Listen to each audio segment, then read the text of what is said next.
ఇల్తుత్మిష్ ఢిల్లీ సుల్తానులలో అత్యంత ముఖ్యమైన పాలకుడు.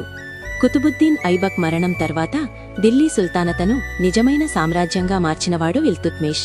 ఇల్తుత్మిష్ మొదట బానిసగా జీవించాడు. తర్వాత కుతుబుద్దీన్ ఐబక్ సేవలో తన ప్రతిభను చూపించి సుల్తాన్ స్థాయికి ఎదిగాడు. 1211 సంవత్సరంలో అతడు ఢిల్లీ సింహాసనం అధిరోహించాడు. ఆ సమయంలో రాజ్యంలో తిరుగుబాట్లు, బయటి దాడులు ఎక్కువగా ఉండేవి. కాని ఇల్తుత్మిష్ ధైర్యంగా పరిస్థితులను ఎదుర్కొన్నాడు. రాజ్యాన్ని క్రమబద్ధంగా ఏర్పాటు చేశాడు. ఇల్తుత్మిష్ పరిపాలనలో ఇక్తా వ్యవస్థను సక్రమంగా అమలు చేశాడు.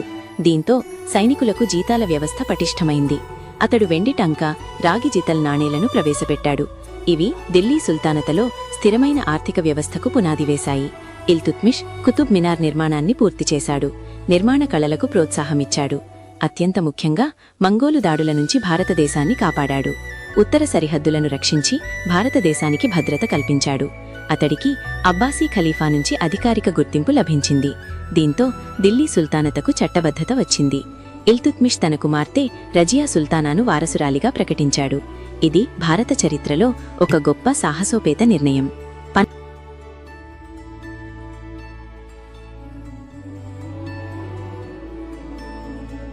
సుల్తాన్ ఇల్టుట్మిష్ ఇక్తా వ్యవస్థను ప్రవేశపెట్టారు. జీతాలకు బదులుగా సైనికులకు భూమిని మంజూరు చేశారు. ఇది పరిపాలనను మరియు సైన్యాన్ని బలోపేతం చేసింది.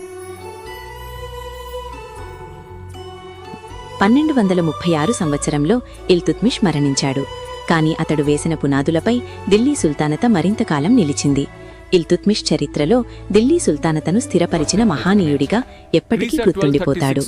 ఇల్టుట్మిష్ మరణానంతరం రుక్నుద్దీన్ ఫిరుజ్ సుల్తాన్ అయ్యాడు.